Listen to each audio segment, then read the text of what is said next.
Welcome back to my channel. দেখো আজকে একটা নতুন রান্না নিয়ে চলে এসেছি তোমাদের সামনে। তো আজকে আমার যেটা হবে সেটা হচ্ছে, দেখো মানে আজকে হচ্ছে জ্যান্ত এই যে পোনা মাছ, আর হচ্ছে তোমার হালকা পাতলা ছোট ছোট আলু দিয়ে ঝোল। তো সেই কারিটা আমরা কি করি, দেখো আমরা বাঙালিরা আমরা জানি মাছের ঝোল ভাত ভীষণ বাঙালিয়ানা প্রকাশ পায়। তো দেখো একদম জ্যান্ত ছিল আমি যখন কেটেছি, তো এই মাছগুলো দিয়েই আর এই যে আলু কেটে আমি লবণ হলুদ মাখিয়ে রেখেছি, এগুলো আমি ফ্রাই করব। আর যেটা দেখো আমি মশলা হিসেবে যা যা নিয়েছি আমি একটু অনেকটা এগিয়েই আমি তোমাদের সঙ্গে শেয়ার করছি। সেটা হচ্ছে শুকনো লঙ্কা, পরিমাণ মতন জিরে, রসুন, আদা, আর হচ্ছে টমেটো একসঙ্গে আমি একদম সুন্দর করে দেখো ফিনিশ করে বেটেছি। তোমরা দেখছো যে আমরা কি করি, সবাই এখন মিক্সিতে করি, কিন্তু মাঝে মাঝে আমার মনে হয় আমি মশলা বেটেই করি, মানে রান্নার স্বাদটা ভীষণই ভালো হয়। তো আমি দেখো আমার পরের স্টেপটা দেখো বন্ধুরা, তেল অলরেডি গরম হয়ে গেছে। আমার যে আলুগুলো আমি কেটে রেখেছি হলুদ মাখিয়ে, সেগুলো আমি ফ্রাই করে তুলে রাখবো।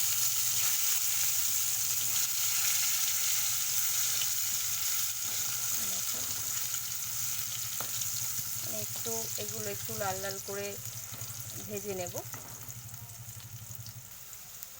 দেখো এক পিঠ হয়ে গেছে, আমি অপর পিঠটা দিয়ে উল্টে দিয়েছি। একটু লাল লাল করে ভাজা হলেই আমি তুলে ফেলব।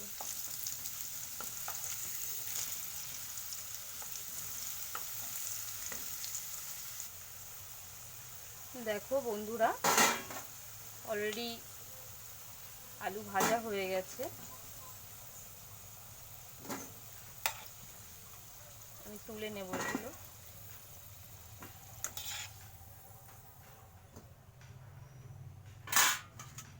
দেখো এবার আমি মাছ ভাজাগুলো একটু দিয়ে দেবো।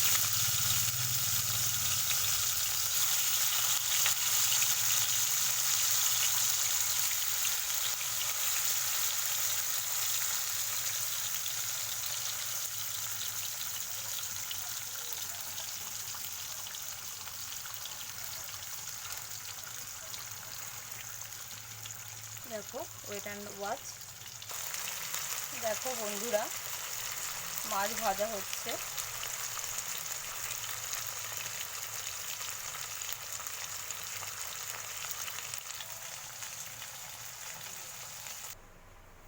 দেখো বন্ধুরা, আমি মাছগুলোকে একটু কড়া ভেজে নিয়েছি, তাতে ঝোলের টেস্ট একটু বেশিই হয়। খুব সব সময় হালকা ভাজা মাছ কিন্তু ঝোলে খুব একটা টেস্ট বাড়ায় না, খেতেও খুব একটা ভালো লাগে না।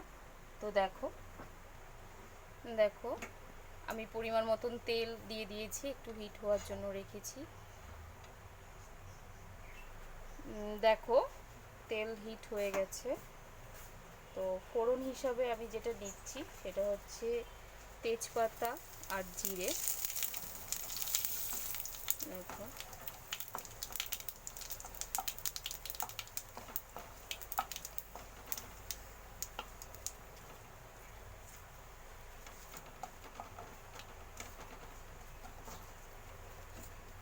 জিরে আর তেজপাতাটা আমি খুব প্রেফার করি, তেজপাতা তো ভীষণই পছন্দ করি।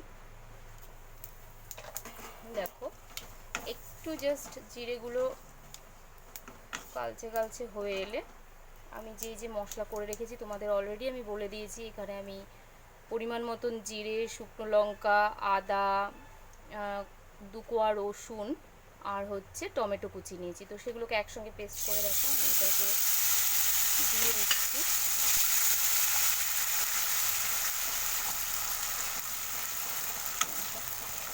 এটাকে একটু ভাজতে থাকবো। দেখো বন্ধুরা, আমি সব সময় মশলা কষানোর সময় অল্প পরিমাণে লবণ আর হলুদ দিয়ে থাকি, দিয়ে আমি কষাই। একটু জাস্ট কষিয়ে নেব।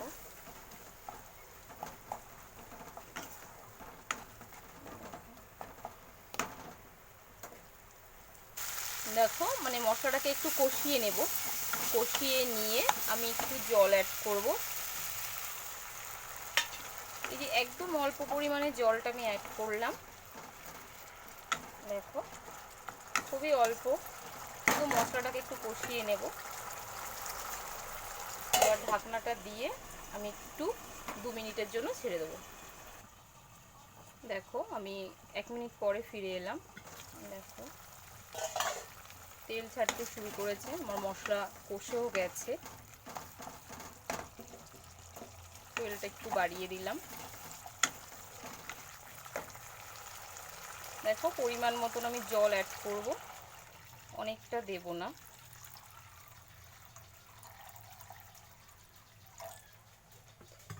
যেহেতু মাছের কারি হবে, একদম অল্প দেব। দেখো জলটা ফুটলে তারপর আমি মাছ আর আলুটা দিয়ে দেবো। দেখো পরিমাণ মতন লবণ, সবসময় চামচ দিয়ে দিতে ভালোও লাগে না, ওই জন্য দেখো আমি একটু হাত দিয়ে মাঝে মধ্যে দিয়ে ফেলি। দেখো বন্ধুরা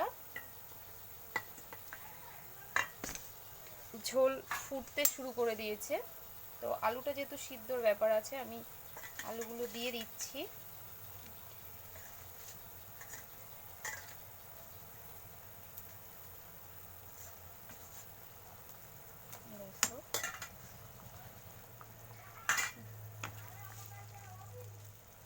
দেখো কিছুক্ষণের জন্য আমি আবার একটু ঢেকে দিলাম আর স্টিমটা কমিয়ে দিলাম। দেখো বন্ধুরা আলুটা নরম হয়ে গেছে, আলু গলেও গেছে। এবার যে মাছগুলো আমি রেখেছিলাম, দেখো সেগুলোকে আমি অ্যাড করে দিলাম। এবার একটু স্টিমটা বাড়িয়ে দেব। স্টিমটা বাড়িয়ে দিয়ে আমি ঝোলটা কমিয়ে প্রায় শেষের দিকে। এই ছিল আজকে আমার জ্যান্ত পোনা মাছের কারি। দেখো আর সামান্য সময়ের জন্য আমি একটু ওয়েট করব। যদি রান্না ভালো লেগে থাকে তো বন্ধুরা প্লিজ কমেন্ট করতে ভুলো না। আর যারা আমার চ্যানেলটি এখনও সাবস্ক্রাইব করোনি, প্লিজ বন্ধুরা তোমরা সাবস্ক্রাইব করো। আপকামিং অনেক ভিডিও আসতে চলেছে, তো দেখতে থাকো আমার রান্না।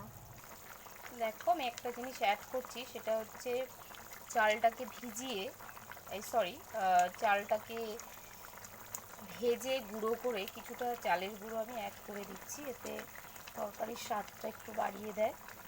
তো অনেকে এটাকে বলে না, আমি শেয়ার করছি, তোমরাও করে দেখো বাড়িতে। সাধারণ রান্না কিন্তু অসাধারণ খেতে। দেখো আমার মাছের ঝোল রেডি হয়ে গেছে, তো এটাকে আমি এখন ঢেলে ফেলবো। দেখো এই ছিল আজকের প্রিপারেশন। তো অবশ্যই বন্ধুরা তোমরা আমার চ্যানেলটাকে সাবস্ক্রাইব করো। আজকে এই পর্যন্ত।